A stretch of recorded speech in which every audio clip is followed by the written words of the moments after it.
Lektion 1. Observera utseende och beteende. Märkte du något specifikt om deras utseende eller beteende? Ja, jag observerade att de var klädda i formell klädsel och verkade vara engagerade i en seriös konversation. Det är intressant. Det tyder på att de kanske diskuterar något viktigt eller affärsrelaterat. Jag märkte också att de upprätthöll ögonkontakt under hela sin konversation, vilket indikerar aktivt lyssnande och engagemang. Ögonkontakt är verkligen en avgörande aspekt av effektiv kommunikation. Det visar uppmärksamhet och främjar en koppling mellan individer. Dessutom, deras kroppsspråk verkade öppet och avslappnat, vilket tyder på en bekväm nivå av rapport mellan dem. Kroppsspråk kan förmedla mycket om en persons känslor och avsikter. En öppen hållning betyder ofta närbarhet och vänlighet. Dessutom var deras gester uttrycksfulla och animerade, betonade deras poäng och lade betoning på deras konversation. Gester kan förbättra kommunikationen genom att ge visuella ledtrådar och lägga till tydlighet i verbala meddelanden. Jag märkte också att de ibland nickade överens, vilket indikerade deras ömsesidiga förståelse och överenskommelse om vissa punkter. Att nicka är ett icke-verbalt sätt att förmedla överenskommelse eller bekräftelse. Det visar att de är på samma sida. Å andra sidan observerade jag att de talade i uppmätta toner och turades om att tala, vilket indikerade respekt för varandras åsikter. Att turas om att tala och tala på ett lugnt sätt är tecken på effektiv kommunikation och aktivt lyssnande. Dessutom verkade de upprätthålla en balanserad konversation, vilket gav varandra lika möjligheter att uttrycka sina tankar. Ett balanserat samtal säkerställer att båda parter har en chans att bidra och delta aktivt. Slutligen verkade deras ansiktsuttryck allvarliga och fokuserade, vilket tyder på att de diskuterade ett ämne av betydelse eller intensitet. Ansiktsuttryck kan avslöja en persons känslor och nivå av engagemang i en konversation. Övergripande. Deras utseende och beteende indikerade professionalism, aktivt engagemang och effektiv kommunikationsförmåga. Det är fascinerande hur mycket vi kan lära oss av att observera andra. Att uppmärksamma dessa detaljer kan ge värdefull insikt i människors interaktioner. Absolut. Att observera andra kan hjälpa oss att förstå social dynamik och förbättra våra egna kommunikationsförmågor. Så nästa gång du är i en offentlig miljö, ta en stund att observera människors utseende och beteende. Du kan få intressanta insikter. Definitivt. Det är ett utmärkt sätt att skärpa dina observationsfärdigheter och bli mer anpassade till icke-verbala ledtrådar. Att observera andra kan vara en värdefull inlärningsupplevelse. Låt oss göra det till en vana att uppmärksamma och lära av vår omgivning. Håller med. Genom att vara observant kan vi förbättra vår förståelse för mänskligt beteende och förbättra våra egna interpersonella färdigheter. Absolut. Anna, låt oss fortsätta att observera och lära av världen omkring oss. Lektion 2. Autentisk smak i matlagning. Ja, snåla inte med tamarindpasta och fisksås för äkta smak. Jag håller helt med. Tamarindpasta och fisksås är viktiga ingredienser i många traditionella recept. De lägger till en unik smakprofil som är svår att replikera med några ersättare. Tamarindpasta ger en syrlig och lite söt smak, medan fisksås ger en smaklig umami-smak till rätter. Det är viktigt att använda dem i rätt proportioner för att uppnå den autentiska smaken. Absolut. Balansen mellan de två är avgörande för att uppnå önskad smakprofil. För lite tamarindpasta kan resultera i brist på syrlighet, medan för mycket fisksås kan göra skålen alltför salt.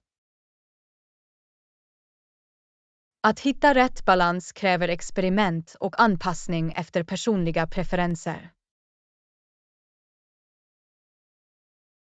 Det är värt att notera att olika märken av tamarindpasta och fisksås kan variera i intensitet, så det är bra att smaka och justera därefter. Verkligen. Det är alltid en bra idé att börja med en mindre mängd och gradvis lägga till mer om det behövs. Tänk också på den specifika maträtten du förbereder. Vissa recept kan kräva en starkare tamarind eller fisksåssmak än andra. Det är sant. Det är viktigt att följa receptriktlinjerna och göra justeringar baserat på dina smakpreferenser. Ett annat tips är att använda högkvalitativ tamarindpasta och fisksås för bästa resultat. Högkvalitativa ingredienser kan göra en betydande skillnad i maträttens övergripande smak och äkthet.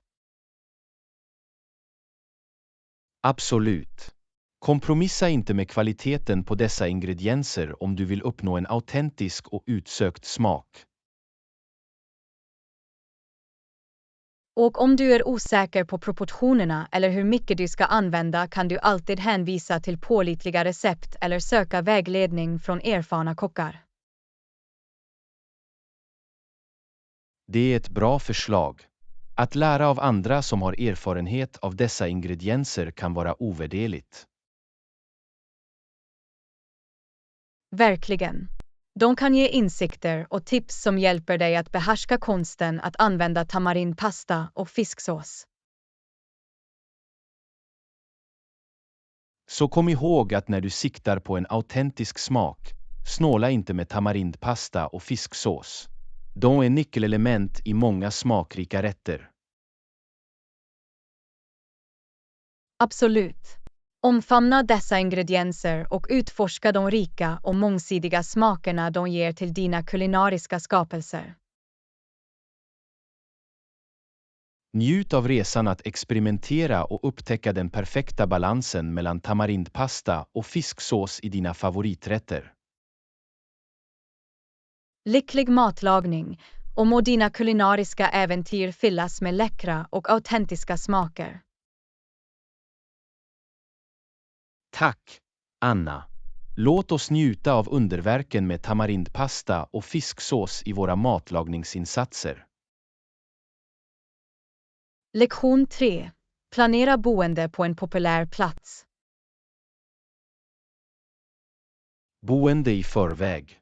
Det är en populär plats, så det är en bra idé. Absolut.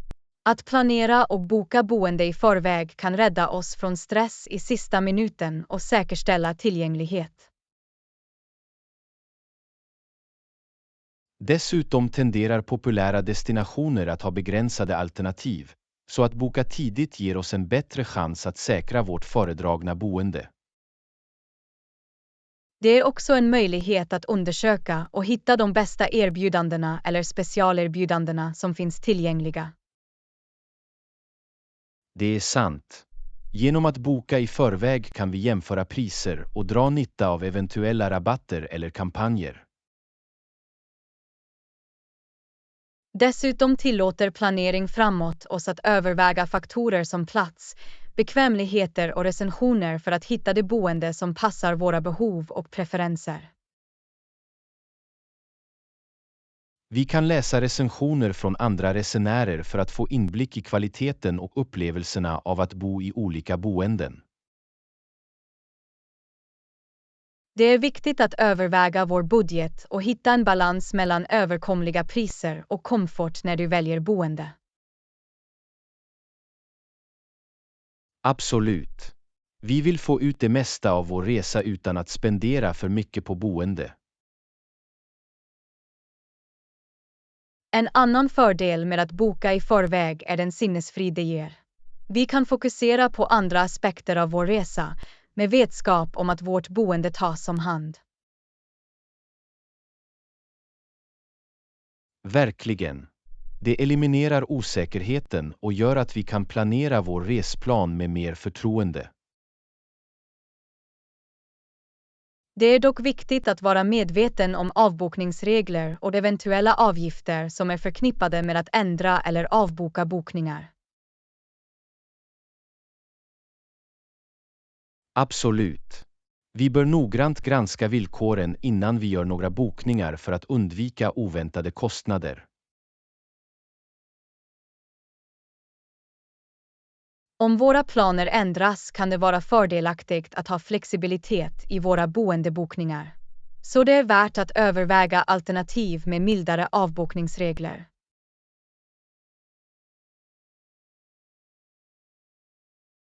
Det är en bra poäng. Flexibilitet kan komma till nytta, särskilt om våra reseplaner kan ändras. Slutligen är det lämpligt att kontakta boendet direkt om vi har några specifika önskemål eller preferenser, till exempel rumsläge eller speciella bekvämligheter. Att anpassa vår upplevelse genom att kommunicera våra behov kan förbättra vår vistelse och göra det roligare. Sammanfattningsvis är det ett klokt beslut att boka boende i förväg när du besöker populära destinationer. Det erbjuder bekvämlighet, bättre alternativ och sinnesfrid. Absolut. Anna, låt oss planera framåt och säkra vårt boende för att göra vår resa minnesvärd. Jag kunde inte hålla med mer, John. Genom att ta detta proaktiva tillvägagångssätt kan vi säkerställa en smidig och trevlig reseupplevelse. Så låt oss börja undersöka och boka vårt boende i förväg. Det är ett viktigt steg i vår reseplaneringsprocess. Definitivt. Med vårt boende sorterat kan vi se fram emot ett otroligt äventyr i en populär destination. Tack, Anna, för värdefulla insikter. Låt oss göra våra reseplaner till en framgång genom att planera vårt boende i förväg. Lektion 4. Handla brevpapper. Hallå, har du shoppat brevpapper nyligen? Ja, jag har letat efter några söta och funktionella brevpapper. Det är alltid spännande att utforska olika alternativ och hitta brevpapper som passar vår stil och behov. Absolut. Brevpapper kan ge en touch av personlighet till vår arbetsyta eller studieområde. Dessutom kan rätt brevpapper öka produktiviteten och göra uppgifterna roligare. Jag har tittat på några färgglada pennor och markörer för att göra mina anteckningar och teckningar mer levande. Det låter kul. Att lägga till en färgklick kan göra att studera eller arbeta med projekt mer engagerande. Jag har också letat efter en anteckningsbok av god kvalitet med tjockt, slätt papper för en bekväm skrivupplevelse. Det är viktigt att hitta en anteckningsbok som känns bra att skriva på och kan hantera olika typer av pennor eller markörer utan att blöda igenom. Jag håller med. Papperets kvalitet kan göra en betydande skillnad i den övergripande eller ritupplevelsen. Har du stött på några unika eller innovativa pappersvaror under din sökning? Ja, jag hittade några självhäftande sidmarkörer formade som söta djur. De är perfekta för att organisera och markera viktiga sidor. De låter bedårande. Funktionella och söta brevpapper kan göra uppgifterna roligare och lägga till en touch av nickfullhet i vårt arbete eller studierutiner. Absolut. Det är de små detaljerna som kan göra skillnad i vårt dagliga liv. Har du övervägt några pappersarrangörer eller lagringslösningar för att hålla allt snyggt? Ja, jag har letat efter en kompakt skrivbordsarrangör för att hålla mina pennor och andra små pappersvaror snyggt ordnade.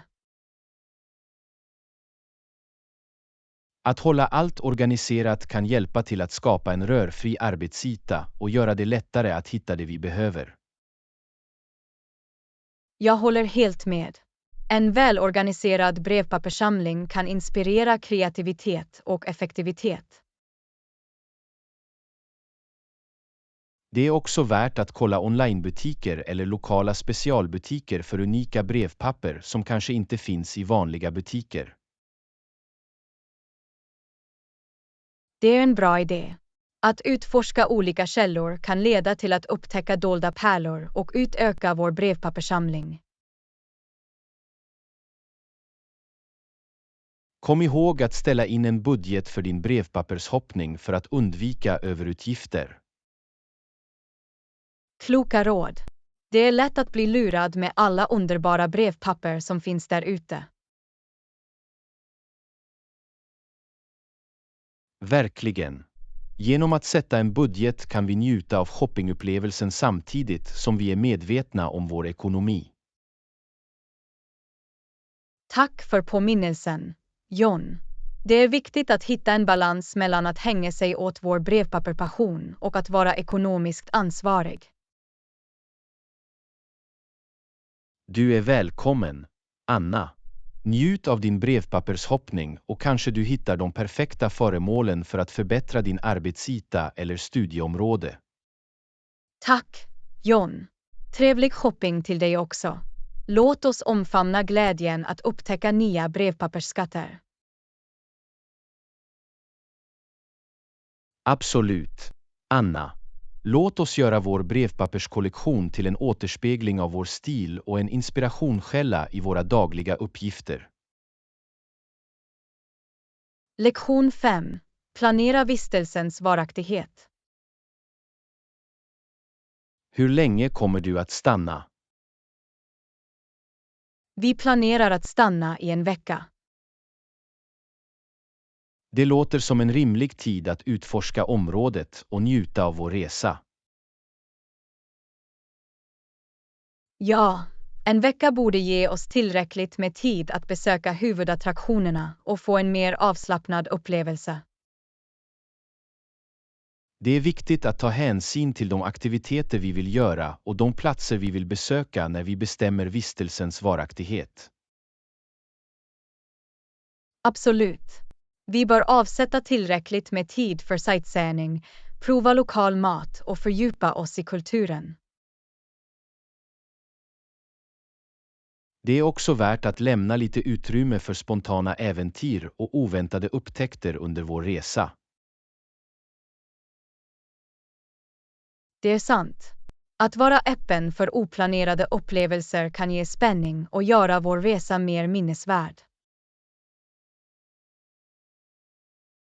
I alla fall, vi bör också vara uppmärksamma på våra scheman och åtaganden hemma när vi beslutar om varaktigheten av vår vistelse.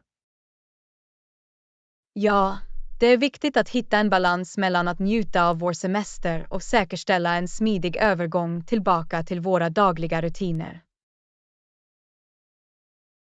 Om vi upptäcker att det finns fler platser vi vill utforska eller aktiviteter vi vill prova, kan vi alltid överväga att förlänga vår vistelse. Det är en bra poäng. Att ha flexibilitet i våra reseplaner kan göra det möjligt för oss att anpassa oss och få ut det mesta av vår tid. Å andra sidan, om vi känner att en vecka är tillräcklig för att uppleva vad destinationen har att erbjuda, kan vi hålla oss till vår ursprungliga plan. Absolut. Det handlar om att hitta rätt balans och fatta beslut baserat på våra preferenser och prioriteringar. En annan faktor att tänka på är tillgången på flyg och boende. Vi bör kontrollera om det finns några begränsningar under våra önskade resedatum. Ja, att se till att flyg och boende är lättillgängliga under vår vistelse är viktigt för att undvika problem i sista minuten. Dessutom är det en bra idé att undersöka väderförhållandena under den tid vi planerar att besöka. Det kan hjälpa oss att förbereda oss därefter och få ut det mesta av våra aktiviteter. Det är sant. Att vara medveten om vädret kan vägleda våra packningsval och hjälpa oss att planera utomhusaktiviteter mer effektivt. Slutligen bör vi komma ihåg vår budget och den totala kostnaden för att stanna under en viss tid. Det är viktigt att hitta en balans mellan vistelsens längd och våra ekonomiska resurser. Absolut. Vi vill se till att vår resa ligger inom vår planerade budget och inte belastar vår ekonomi.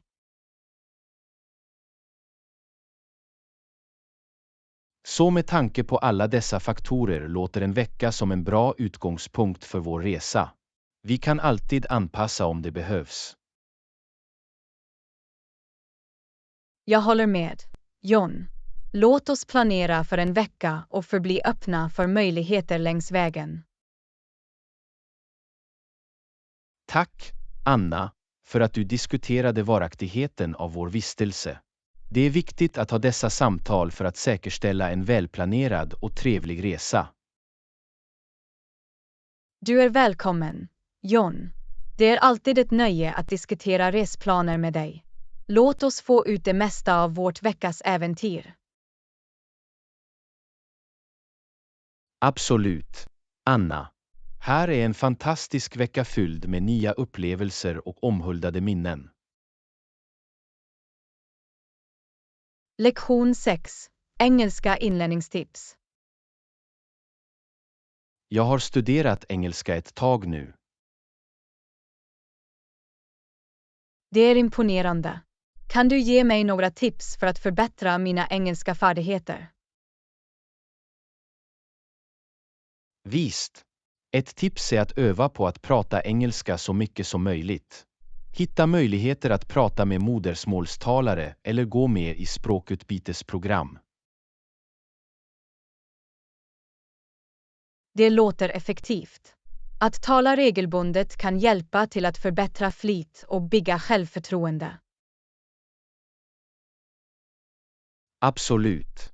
Ett annat tips är att fördjupa dig i engelska medier som filmer, tv-program och musik. Det hjälper till med lyssningsförståelse och utvidgning av ordförrådet. Jag kommer att se till att införliva mer engelska medier i min dagliga rutin. Det låter som ett roligt sätt att lära sig.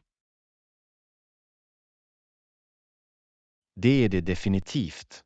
Dessutom kan läsning av engelska böcker, artiklar och nyheter förbättra dina läsfärdigheter och utsätta dig för olika skrivstilar.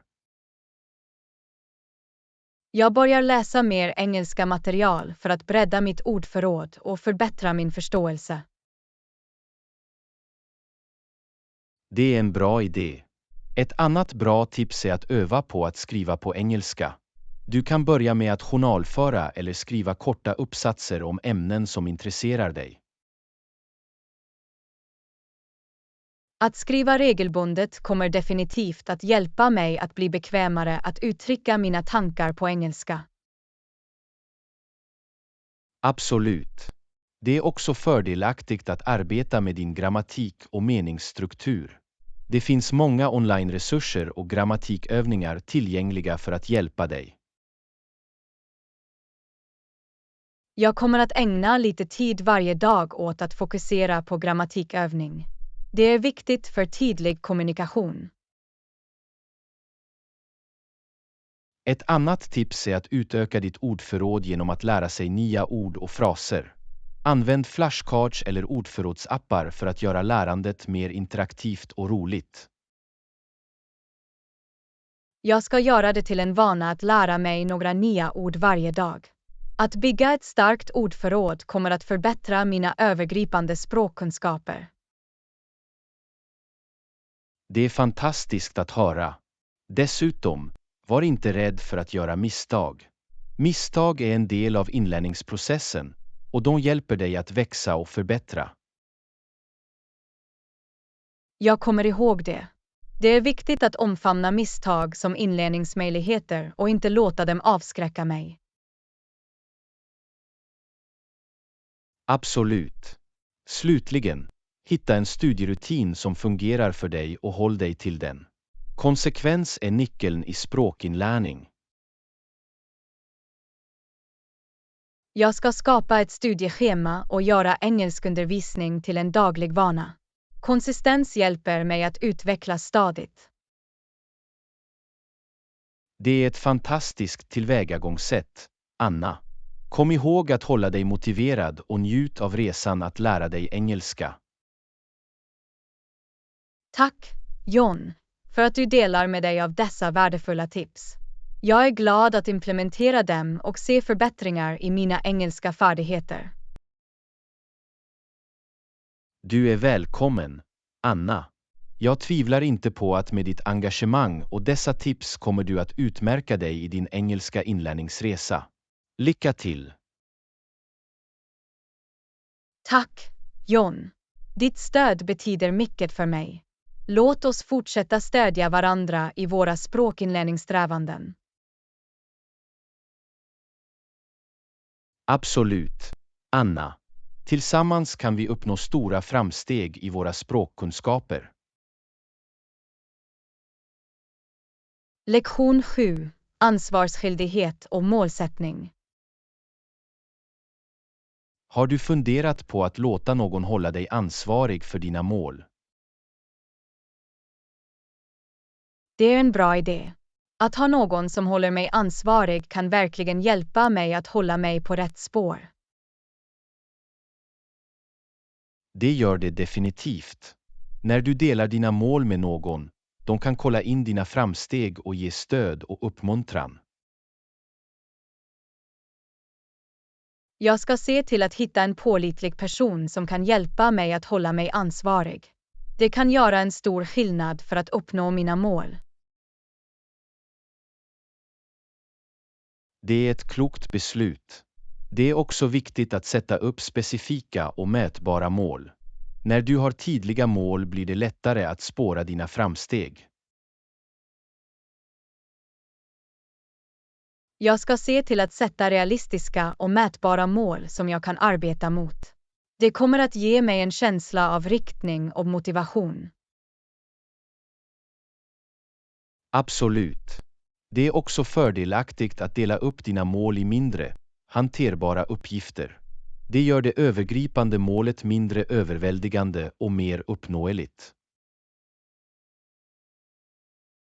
Att dela upp mina mål i mindre uppgifter låter som ett praktiskt tillvägagångssätt. Det hjälper mig att hålla fokus och göra framsteg steg för steg. Det stämmer. Dessutom är det viktigt att regelbundet granska och utvärdera dina mål. Genom att reflektera över dina framsteg kan du göra nödvändiga justeringar eller revisioner. Jag planerar regelbundna incheckningar för att utvärdera mina framsteg och göra nödvändiga ändringar. Det säkerställer att jag håller mig i linje med mina mål. Det är en bra övning. Ett annat tips är att fira milstolpar längs vägen. Att erkänna dina prestationer kan öka din motivation och hålla dig inspirerad. Jag ska se till att fira mina milstolpar, oavsett hur små de kan verka. Det är viktigt att erkänna de framsteg jag har gjort. Absolut. Det är också bra att skapa en stödjande miljö. Omge dig med människor som uppmuntrar och inspirerar dig att nå dina mål. Jag ska försöka omge mig med positiva och stödjande individer som kan motivera mig på min resa. Det är fantastiskt. Ett annat värdefullt tips är att hålla sig disciplinerad och engagerad i dina mål, även när du står inför utmaningar eller motgångar.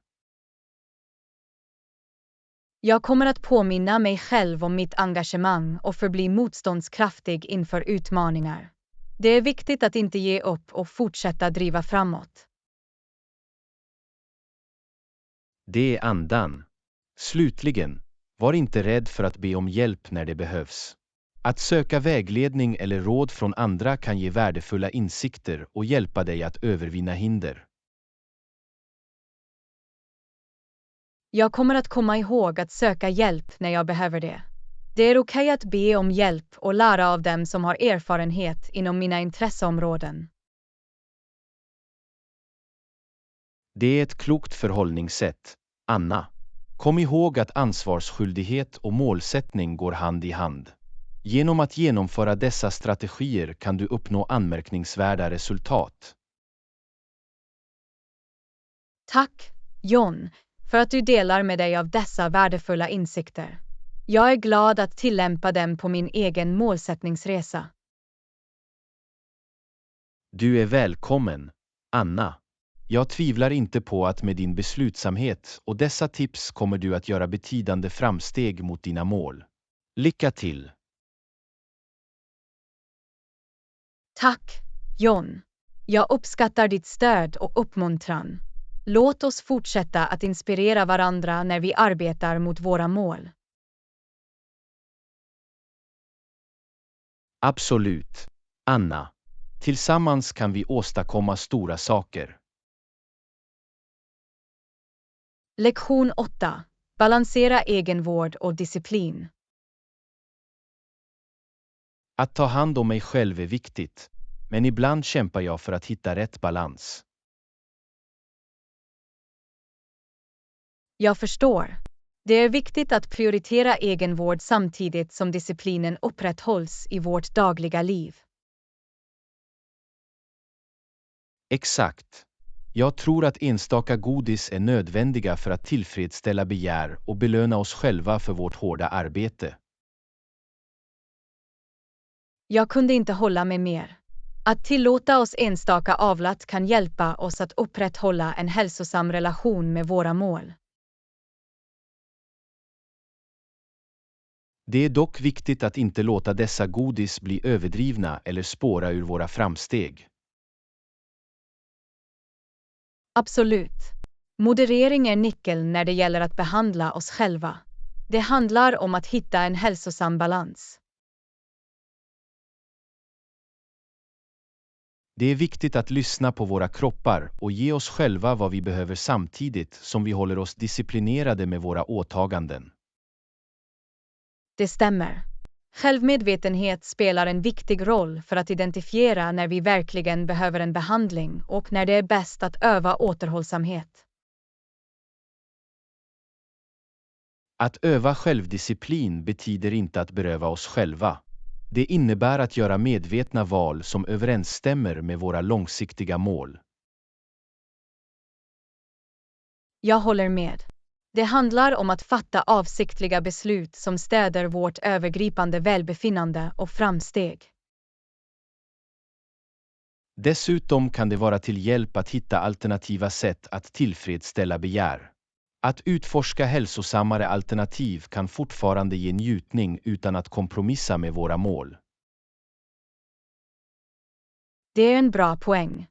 Att upptäcka hälsosammare alternativ gör att vi kan njuta av ett mer balanserat och medvetet sätt. Det är också viktigt att komma ihåg att egenvård sträcker sig bortom godis. Att prioritera vila, avkoppling och aktiviteter som ger oss glädje är lika viktigt. Absolut. Självvård omfattar olika aspekter av våra liv, inklusive vårt fysiska, mentala och emotionella välbefinnande. Genom att hitta rätt balans mellan egenvård och disciplin kan vi leda en mer tillfredsställande och hållbar livsstil. Jag kunde inte hålla med mer. Det handlar om att vårda oss själva samtidigt som vi är engagerade i vår personliga tillväxt och ambitioner. Exakt.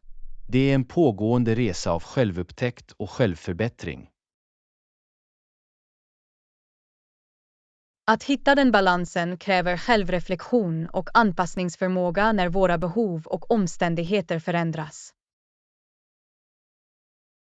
Och med övning kan vi odla en hälsosam relation med egenvård och disciplin som stöder vårt övergripande välbefinnande. Tack, John, för att du diskuterar detta viktiga ämne. Det är en påminnelse om att prioritera både egenvård och disciplin i våra liv. Du är välkommen, Anna. Det är ett nöje att utforska dessa ämnen med dig. Låt oss fortsätta att hitta den balansen och stödja varandra på denna resa. Lektion 9. Utforska transportalternativ. Jag har funderat på transporter inom städerna. Vad är dina tankar om det? Det är en viktig aspekt att tänka på. Kollektivtrafik är ofta ett pålitligt alternativ för att ta sig runt. Det är bra att veta. Är kollektivtrafiken allmänt tillgänglig och bekväm? Ja, kollektivtrafiksystem är utformade för att tillgodose behoven hos pendlare och erbjuder ett bekvämt sätt att resa inom städer. Det är lugnande. Är rutter och rutter väl underhållna och effektiva? Kollektivtrafikmyndigheterna strävar efter att upprätthålla pålitliga scheman och effektiva rutter för att säkerställa smidig transport för pendlare. Det är fantastiskt att höra. Vad sägs om kostnaden? Är kollektivtrafiken överkomlig?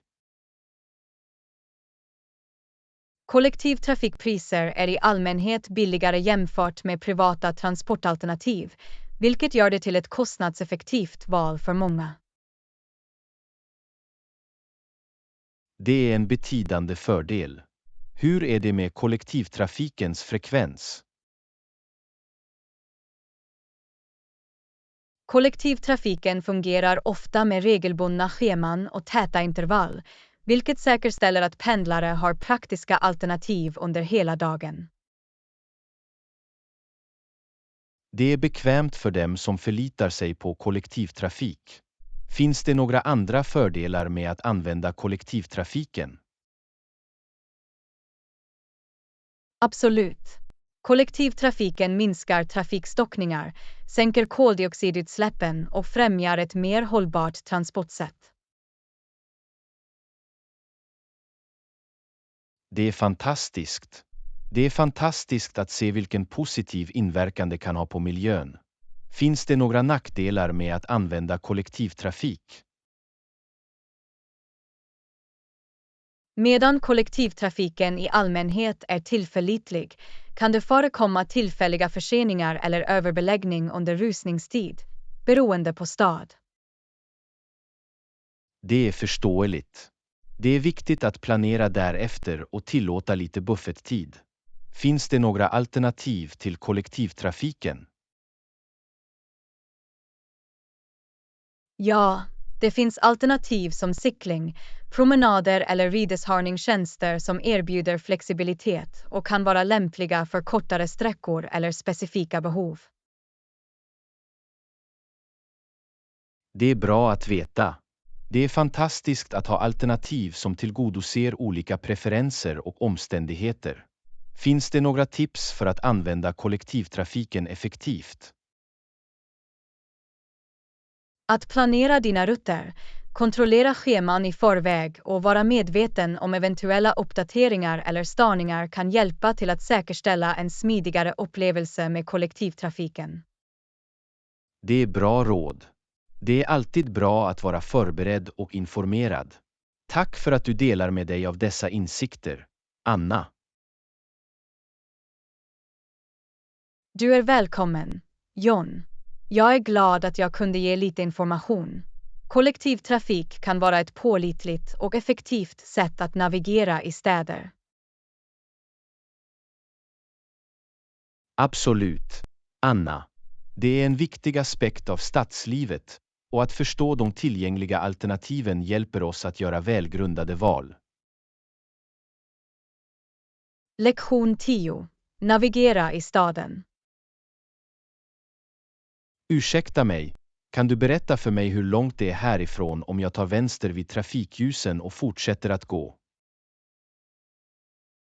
Visst, det är ungefär en 10 minuters promenad härifrån om du följer den vägen. Tack.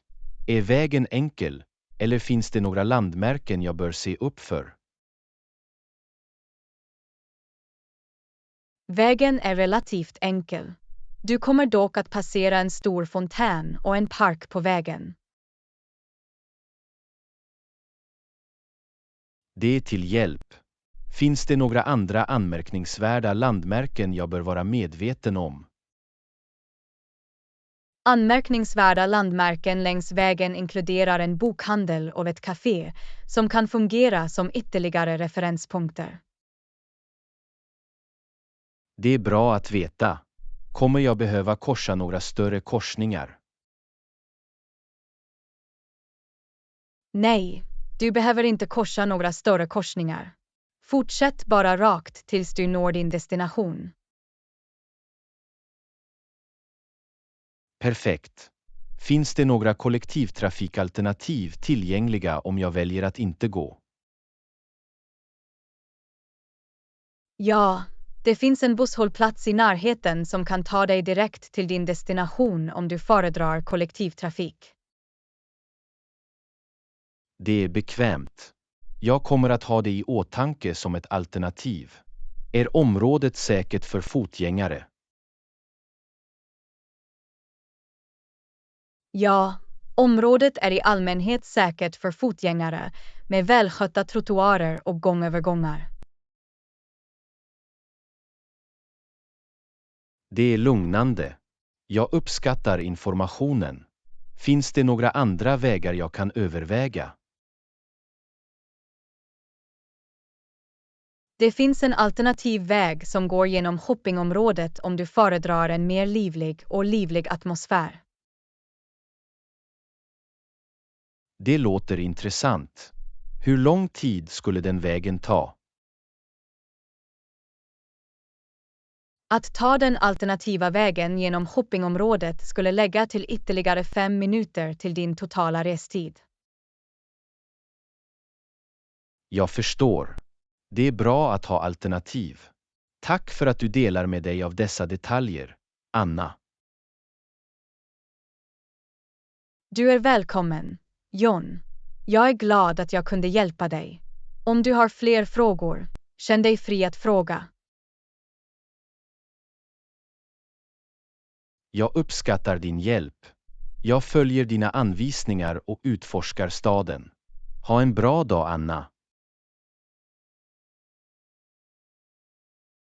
Lektion 11. Utforska mexikansk mat. Mexikansk mat är jättebra. Jag älskar tacos och guacamole. Jag håller med, John. Mexikansk mat erbjuder ett härligt utbud av smaker och rätter. Tacos är så mångsidiga. Det finns oändliga kombinationer av fyllningar och pålägg att utforska. Det är sant. Från traditionella alternativ som carne asada till vegetariska val som grillade grönsaker, det finns något för alla. Och låt oss inte glömma guacamole. Det är det perfekta krämiga och smakrika doppet för tortillachips. Absolut. Kombinationen av avokado, limejuice, lök och koriander skapar en uppfriskande och syrlig smak. Det är alltid en publikglädje på fester och sammankomster. Vilka är några andra populära mexikanska rätter? Mexikansk mat erbjuder en mängd läckra rätter som enchiladas, chiles rellenos och tamales. Enchiladas är fantastiska. Kombinationen av mjukt kött eller ost insvept i en tortilla och kvävd i smakrik sås är oemotståndlig. Chiles rellenos, som är fyllda av misshandlade paprika, erbjuder en tillfredsställande blandning av smaker och texturer. Och tamales, med sin mjuka masadeg och smakrika fyllningar, är en riktig komfortmat. Absolut. Mexikansk mat firar de rika och livfulla smakerna av olika ingredienser. Jag tycker också om mexikanska drycker som horchata och margaritas. De kompletterar matens smaker perfekt. Horchata, med sin söta rismjölk infunderad med kanel, är ett uppfriskande val. Margaritas är en klassisk och populär cocktail. Mexikansk mat har verkligen ett brett utbud av kulinariska läckerheter att erbjuda. Det är ett kök som aldrig misslyckas med att imponera. Verkligen, John. Att utforska smaker och rätter från det mexikanska köket är ett härligt kulinariskt äventyr. Jag är glad att vi delar en kärlek till mexikansk mat. Det är alltid en njutning att njuta av dessa smaker. Absolut, John. Mexikansk mat är en skattkista av läckerhet som aldrig besviker. Låt oss fortsätta att utforska och njuta av det mexikanska kökets underverk. Det är en resa värd att ta. Lektion 12. Håll dig motiverad. Anna, hur håller du dig motiverad i ditt dagliga liv? Att sätta upp specifika mål hjälper mig att hålla mig motiverad och fokuserad. Det är ett bra tillvägagångssätt. Hur definierar du dina mål? Jag ser till att mina mål är specifika, mätbara, uppnåbara, relevanta och tidsbundna. Smart mål. Smarta mål är verkligen effektiva. Hur håller du koll på dina framsteg? Jag håller en dagbok eller använder digitala verktyg för att spåra mina framsteg och fira milstolpar längs vägen. Det är en bra idé. Hur hanterar du motgångar eller hinder? När jag står inför motgångar påminner jag mig själv om den större bilden och hittar sätt att övervinna utmaningar. Det är ett motståndskraftigt tankesätt. Har du några strategier för att hålla fokus? Jag delar upp större mål i mindre, hanterbara uppgifter för att hålla fokus och behålla fart. Det låter praktiskt. Hur belönar du dig själv för att uppnå dina mål? Jag belönar mig själv med något jag tycker om, som att unna mig en favoritmåltid eller delta i en fritidsaktivitet. Det är ett bra sätt att hålla sig motiverad. Har du några andra tips att dela med dig av? Att omge mig med stödjande och likasinnade individer hjälper mig att hålla mig motiverad och ansvarig. Det är ett värdefullt tips. Hur håller du dig motiverad när du arbetar med långsiktiga mål? Jag påminner mig själv om min långsiktiga vision och granskar regelbundet mina framsteg för att förbli motiverad och engagerad. Det är en användbar strategi. Hur håller du dig motiverad när du står inför monotoni eller upprepning? Jag försöker hitta sätt att lägga till variation eller utmana mig själv inom uppgiften för att hålla saker intressanta och förbli motiverad. Det är ett kreativt tillvägagångssätt. Hur håller du dig motiverad under utmanande tider? Under utmanande tider fokuserar jag på egenvård, övar positiva bekräftelser och söker inspiration från andra. Det är viktigt för att upprätthålla motivationen. Har du några sista tankar om att hålla dig motiverad? Kom ihåg att motivation kan fluktuera, men genom att sätta mål, spåra framsteg och belöna dig själv kan du hålla dig på rätt spår. Tack för att du delar med dig av dina insikter, Anna. Dessa tips hjälper mig också att hålla mig motiverad. Du är välkommen, John. Jag är glad att jag kunde hjälpa. Kom ihåg att vara motiverad är en resa, och du kan uppnå fantastiska saker. Jag uppskattar din uppmuntran, Anna. Låt oss fortsätta att stödja varandras resa mot framgång. Lektion 13. Gör varumärkespreferenser. Anna, har du några speciella varumärkespreferenser när det gäller shopping? Ja, John. Jag brukar välja ekologiska alternativ när jag väljer produkter. Det är jättebra. Vad får dig att luta dig mot ekologiska varumärken? Ekologiska varumärken prioriterar att använda naturliga ingredienser och hållbara jordbruksmetoder, vilket överensstämmer med mina värderingar. Det är förståeligt. Finns det några specifika ekologiska märken du föredrar? Jag har några favoritekologiska märken för olika produkter, till exempel ekologiska produkter, mejeriprodukter och personliga hygienartiklar. Det är bra att ha pålitliga varumärken. Hur bestämmer du när du provar nya märken? När jag provar nya varumärken letar jag efter ekologiska certifieringar, läser recensioner och överväger mina personliga preferenser och värderingar. Det är ett tankeväckande tillvägagångssätt. Finns det några icke-ekologiska märken du fortfarande föredrar? Medan jag mest föredrar ekologiska alternativ, finns det några icke-ekologiska märken jag litar på för vissa produkter som uppfyller mina behov.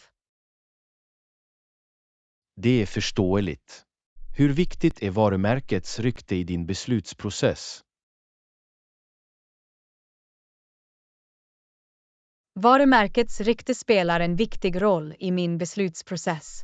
Jag värdesätter varumärken med en stark meritlista av kvalitet och transparens. Det är klokt. Tar du hänsyn till faktorer som pris och tillgänglighet när du väljer varumärken? Pris och tillgänglighet är också viktiga faktorer. Jag försöker hitta en balans mellan kvalitet, överkomliga priser och tillgänglighet. Det är ett praktiskt tillvägagångssätt. Hur håller du dig informerad om nya varumärken eller produktalternativ? Jag håller mig informerad genom onlineforskning, rekommendationer från betrodda källor och håller mig uppdaterad om branschtrender. Det är till hjälp. Finns det några specifika resurser eller plattformar du litar på för information? Jag litar ofta på webbplatser för konsumentrecensioner, hälso- och wellnesspublikationer och sociala medieplattformar för information. Det är ett väl avrundat tillvägagångssätt. Har du några slutgiltiga tankar om varumärkespreferenser? Varumärkespreferenser kan variera beroende på personliga värderingar, behov och erfarenheter. Det är viktigt att hitta varumärken som passar din livsstil. Det är ett värdefullt perspektiv. Tack för att du delar med dig av dina insikter, Anna. Det har gett mig några idéer för mina egna varumärkespreferenser. Du är välkommen, John. Jag är glad att jag kunde hjälpa. Kom ihåg att prioritera det som är viktigast för dig när du gör varumärkesval. Jag uppskattar ditt råd, Anna. Låt oss fortsätta att göra medvetna val som överensstämmer med våra värderingar. Lektion 14. Att möta husdjurens behov. Anna, hur lär du dig att ta hand om ditt husdjurs behov? Det beror på ditt husdjurs behov, men du kan prova onlinehandledning för vägledning. Det är ett bra förslag. Finns det specifika resurser eller plattformar du rekommenderar för handledning för husdjursvård? YouTube och webbplatser för husdjursvård har ofta användbara handledning och guider för olika aspekter av husdjursvård. Det är bekvämt. Hur bestämmer du vilka tutorials du ska följa? Jag letar efter handledningar som är ansedda, har positiv feedback från andra husdjursägare och överensstämmer med expertråd. Det är ett smart tillvägagångssätt. Tycker du att onlinehandledning är tillräckliga för att tillgodose ditt husdjurs behov? Onlinehandledning ger en bra grund, men jag konsulterar också veterinärer eller erfarna husdjursägare för personlig rådgivning. Det är klokt. Har du några tips för att hitta pålitliga online-tutorials? Leta efter handledning skapade av välrenommerade organisationer, veterinärer eller erfarna djurvårdspersonal. Det är ett användbart tips. Finns det några andra källor du litar på för information om husdjursvård? Förutom onlinehandledning hänvisar jag också till böcker, husdjurstidningar och deltar i lokala husdjursvårdsworkshops när det är tillgängligt. Det är omfattande. Hur anpassar du informationen från tutorials till ditt specifika husdjur? Jag tar hänsyn till mitt husdjurs unika behov och samråder med proffs för att skräddarsy informationen till deras specifika krav. Det är viktigt för att ge personlig vård. Hur håller du dig uppdaterad om ny husdjursvårdsinformation? Jag följer pålitliga publikationer om husdjursvård, deltar i seminarier och samarbetar med husdjursvårdssamhällen online för att hålla mig informerad. Det är ett proaktivt tillvägagångssätt. Har du några sista tankar om att lära dig att möta husdjurets behov? Kom ihåg att varje husdjur är annorlunda, så det är viktigt att observera, lära sig och anpassa sig för att ge bästa möjliga vård. Det är ett värdefullt perspektiv. Tack för att du delar med dig av dina insikter, Anna. Det har gett mig några idéer för min egen husdjursvårdsresa. Du är välkommen, John. Jag är glad att jag kunde hjälpa. Kom ihåg att lära sig att tillgodose ditt husdjurs behov är en kontinuerlig process fylld med kärlek och omsorg. Jag uppskattar ditt råd, Anna. Låt oss fortsätta att lära oss och ge bästa vård för våra lurviga vänner. Lektion 15. Hitta allt du behöver. Anna, lyckades du hitta allt du behövde i butiken? Ja, lyckligtvis var allt i lager. Jag har allt på min inköpslista. Det är jättebra. Hur ser du till att du inte missar några saker när du gör en inköpslista? Jag brukar planera mina måltider för veckan framåt och kolla mitt skafferi för att se vad jag behöver fylla på. Det är ett praktiskt tillvägagångssätt. Organiserar du din inköpslista på något specifikt sätt? Jag organiserar min inköpslista efter kategorier, till exempel produkter, mejeri, kött och skafferiartiklar, för att göra det lättare att navigera i butiken. Det är effektivt. Hur hanterar du det om en vara på din lista är slut i lager? Om en vara är slut i lager kan jag leta efter alternativ eller göra en anteckning för att kontrollera igen nästa gång jag handlar. Det är anpassningsbart. Hur ser du till att du inte glömmer din inköpslista hemma? Jag brukar ha en digital kopia av min inköpslista på min telefon eller använder en inköpslistapp för att få den lättillgänglig.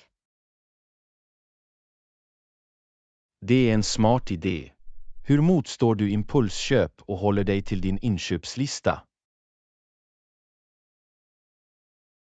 Jag försöker hålla fokus och påminna mig själv om min budget och de specifika saker jag behöver. Det hjälper mig att undvika onödiga inköp. Det är disciplinerat. Hur ofta går du och handlar mat för att se till att du har allt du behöver? Jag handlar vanligtvis en gång i veckan för att fylla på färskvaror och andra väsentligheter. Det är ett bra schema. Hur hanterar du det om du glömmer ett objekt på din inköpslista? Om jag glömmer en vara nöjer jag mig antingen med det jag har eller går tillbaka till butiken om det är något viktigt. Det är resursfullt. Har du några sista tankar om att hitta allt du behöver? Det är viktigt att planera framåt, hålla ordning och vara anpassningsbar när du handlar för att säkerställa att du har allt du behöver. Det är värdefulla råd. Tack för att du delar med dig av dina insikter, Anna. Det har gett mig några idéer för att förbättra min shoppingrutin. Du är välkommen, John. Jag är glad att jag kunde hjälpa. Kom ihåg att förberedelser och organisation kan göra matinköp till en smidig upplevelse. Jag uppskattar din insats, Anna. Låt oss fortsätta att vara uppmärksamma shoppare och få ut det mesta av våra matresor. Lektion 16. Omfamna misslyckande på vägen till framgång. Anna, kom ihåg att misslyckande är en del av framgång. Var inte rädd för det. Omfamna det som en inlärningsmöjlighet. Jag förstår konceptet, John, men jag kan inte låta bli att oroa mig för att jag inte kommer att uppnå mina mål. Det är naturligt att ha oro, Anna, men kom ihåg att motgångar och misslyckanden är språngbrädor mot tillväxt och prestation. Jag antar att du har rätt. Hur hanterar du personligen rädslan för att inte nå dina mål?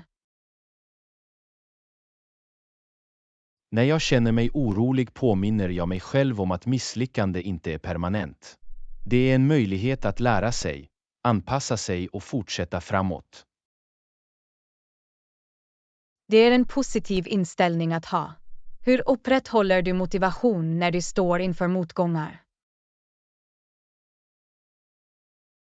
Jag förblir motiverad genom att fokusera på min långsiktiga vision och dela upp mina mål i mindre, uppnåbara steg. Det håller mig beslutsam och driven. Det är ett praktiskt tillvägagångssätt. Har du några strategier för att studsa tillbaka efter ett misslyckande?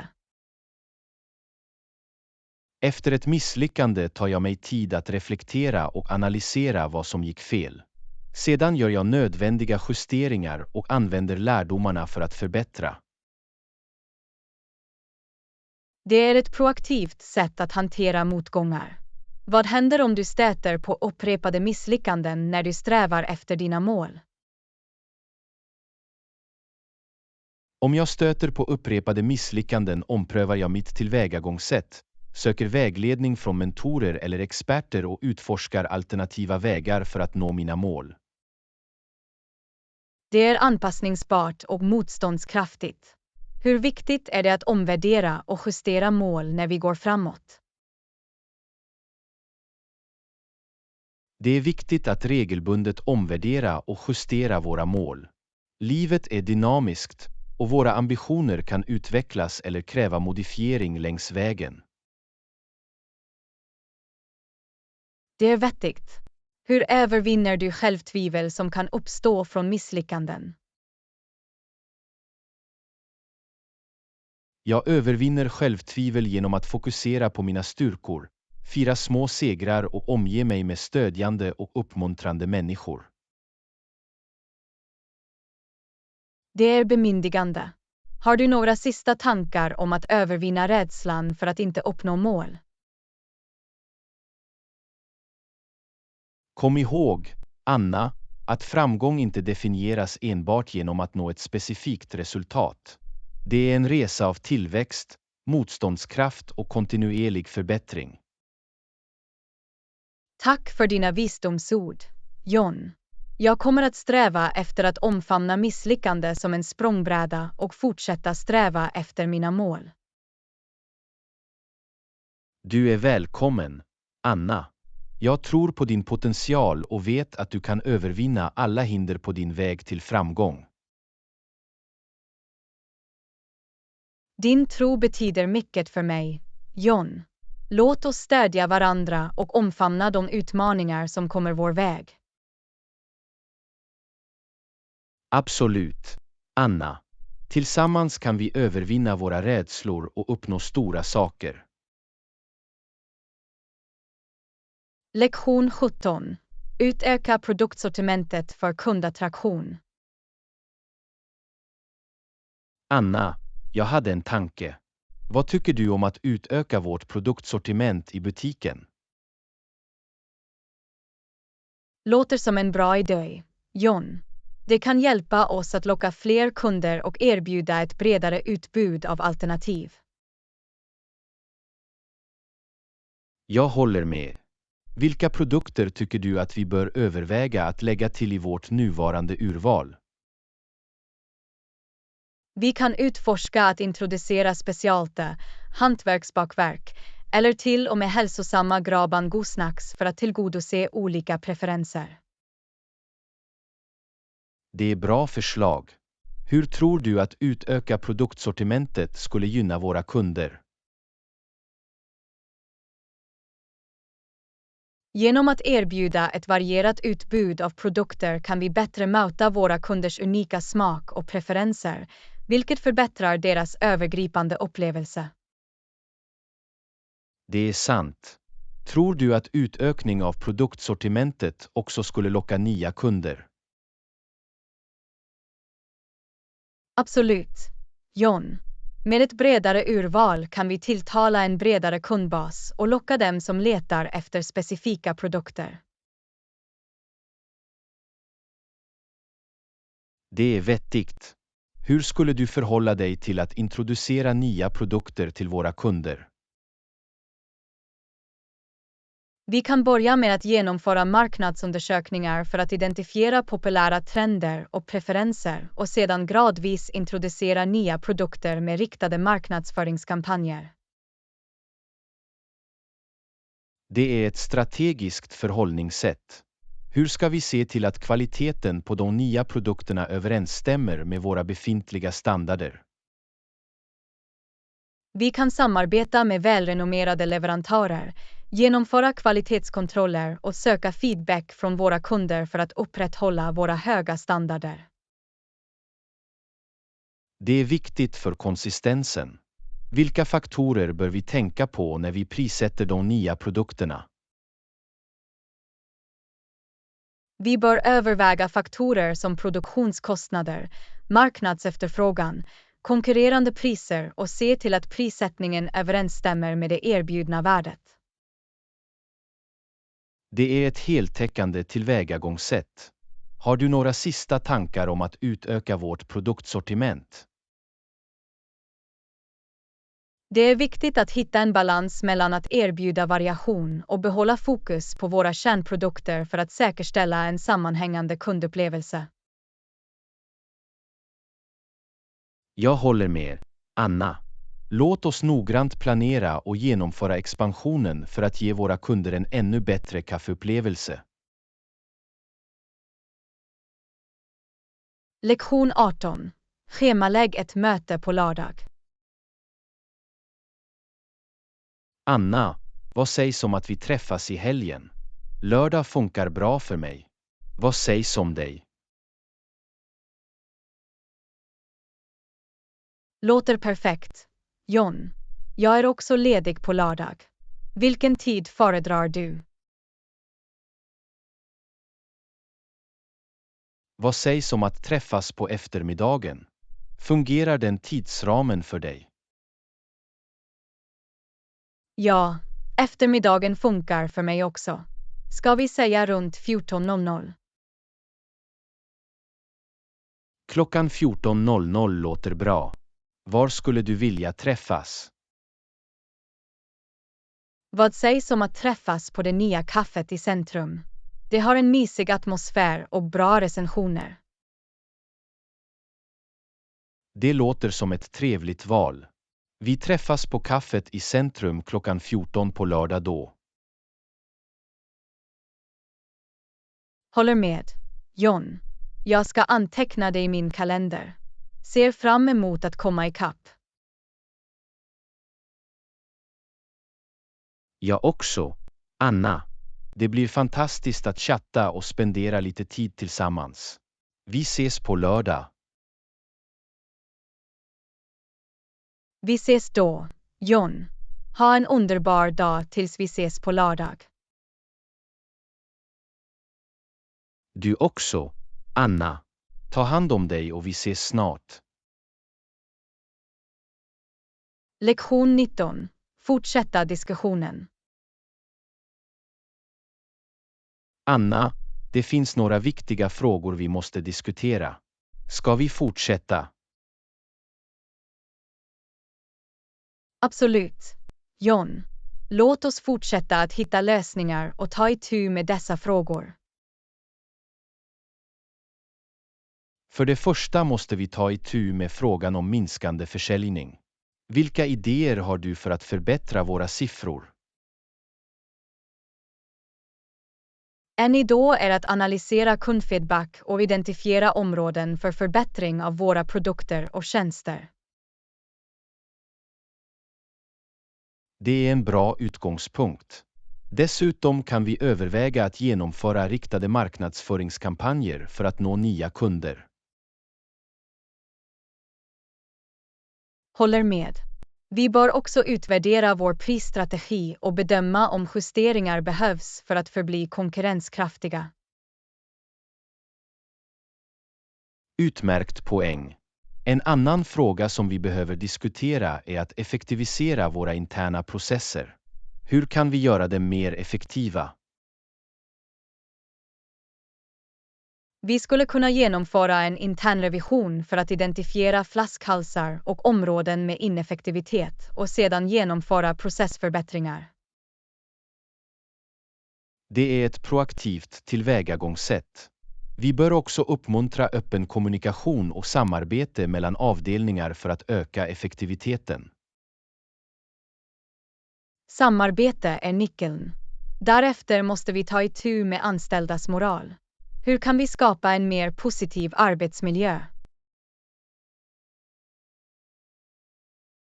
Vi kan organisera teambuilding-aktiviteter, erkänna och uppskatta medarbetarnas prestationer och främja en kultur av öppen feedback och support. Dessa ansträngningar kommer att bidra till att öka moralen. Slutligen, låt oss diskutera sätt att öka kundnöjdheten. Vilka idéer har du? Vi kan investera i kundtjänstutbildning, anpassa våra interaktioner och implementera ett lojalitetsprogram för att belöna våra värderade kunder. Bra förslag. Det är viktigt att prioritera kundnöjdhet. Låt oss se till att vi samlar in feedback för att kontinuerligt förbättra våra erbjudanden. Absolut, Anna. Genom att ta itu med dessa frågor och implementera genomtänkta lösningar kan vi navigera i utmaningar och uppnå framgång. Jag kunde inte hålla med mer. John, låt oss arbeta tillsammans för att hitta effektiva strategier och driva vår verksamhet framåt. Tack för din input, Anna. Dina insikter och idéer är ovärderliga när vi hanterar dessa viktiga frågor. Tack, John. Jag uppskattar ditt ledarskap och samarbete. Låt oss fortsätta arbeta mot våra mål. Verkligen, Anna. Tillsammans kommer vi att övervinna hinder och driva positiv förändring. Lektion 20. Packa lätt och utforska det lokala köket. Anna, jag planerar min kommande resa. Har du några tips för att packa lätt? Absolut. John. Ett tips är att göra en checklista och packa mångsidiga kläder som kan blandas och matchas. Det är ett smart tillvägagångssätt. Vad sägs om toalettartiklar och personliga föremål?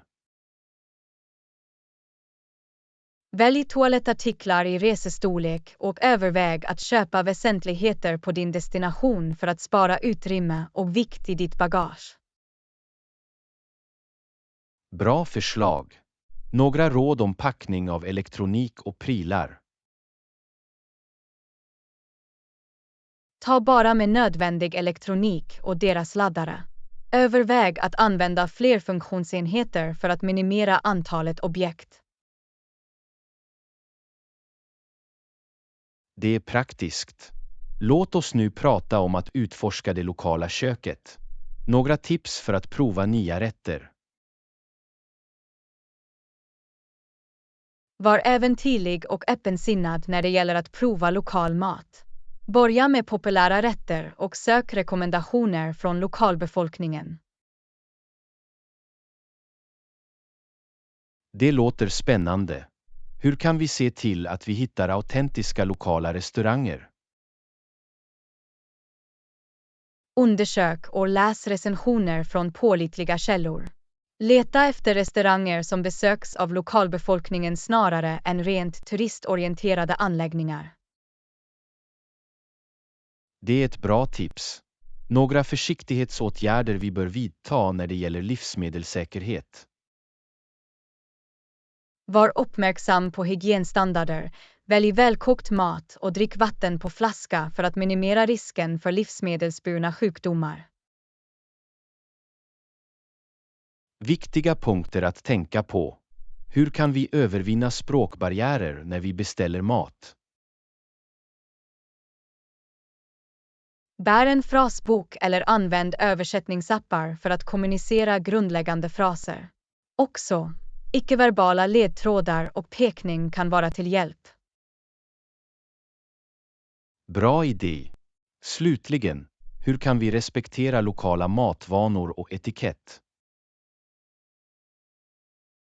Observera och följ lokala seder, såsom bordsätt och dricks.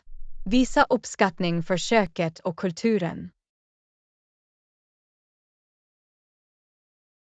Det är viktigt för kulturell fördjupning.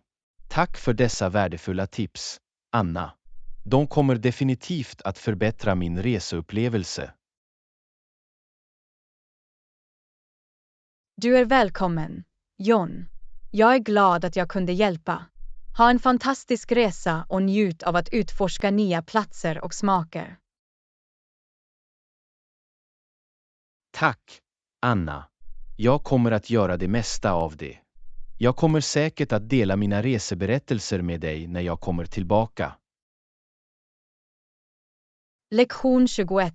Smarta shoppingtips. Anna, jag är på väg till mataffären. Har du några tips för smart shopping? Absolut. John. Kom bara ihåg att kontrollera utgångsdatumen på de produkter du köper för att säkerställa färskhet och kvalitet. Det är en bra påminnelse. Vad sägs om att jämföra priser? Några förslag? Ta dig tid att jämföra priser mellan olika märken eller storlekar för att se till att du får bästa valuta för pengarna. Det är vettigt. Hur kan vi identifiera de bästa erbjudandena och rabatterna? Håll utkik efter kampanjer i butiken, försäljningsblad och digitala kuponger som kan hjälpa dig att spara på dina inköp. Bra tips. Vad sägs om lättfördärvliga föremål? Hur kan vi se till att de håller längre? Leta efter föremål med de längsta utgångsdatumen och överväg att frysa eller lagra lättfördärvliga föremål ordentligt för att förlänga hållbarheten. Det är bra att veta. Hur kan vi göra hälsosammare val när vi handlar? Läs näringsetiketter och ingredienslistor för att fatta välgrundade beslut. Välj färskvaror och välj fullkorns- och lågsockeralternativ. Bra råd. Några tips för att undvika impulsiva inköp. Gör en inköpslista och håll dig till den. Undvik att handla på tom mage och försök att motstå frestelsen av impulsköp. Jag kommer att ha det i åtanke. Finns det en strategi för att organisera livsmedel under kassan? Gruppera liknande föremål tillsammans på transportbandet för att göra det lättare för kassören att skanna och packa dina livsmedel. Det är ett praktiskt tips. Slutligen, hur kan vi minska matsvinnet när vi handlar? Planera dina måltider i förväg och köp bara vad du behöver.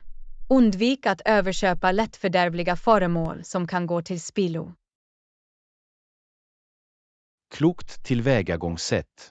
Tack för att du delar med dig av dessa värdefulla shoppingtips, Anna. Jag kommer definitivt att använda dem under min resa till butiken. Du är välkommen, John. Jag är glad att jag kunde hjälpa. Lycklig shopping och njut av dina matvaror. Tack, Anna. Jag ska se till att handla smart och göra välgrundade val. Ha en underbar dag. Lektion 23. Dela kunskap från talaren. Anna, jag deltog i en konferens idag och huvudtalaren delade några fascinerande insikter. Vill du höra om det? Absolut, John. Jag är intresserad av att veta vad huvudtalaren pratade om. Vänligen dela höjdpunkterna med mig. Talaren diskuterade framtiden för artificiell intelligens och dess inverkan på olika branscher. Det var verkligen tankeväckande. Det låter spännande, John. Vilka viktiga punkter nämndes om AI:s framtid?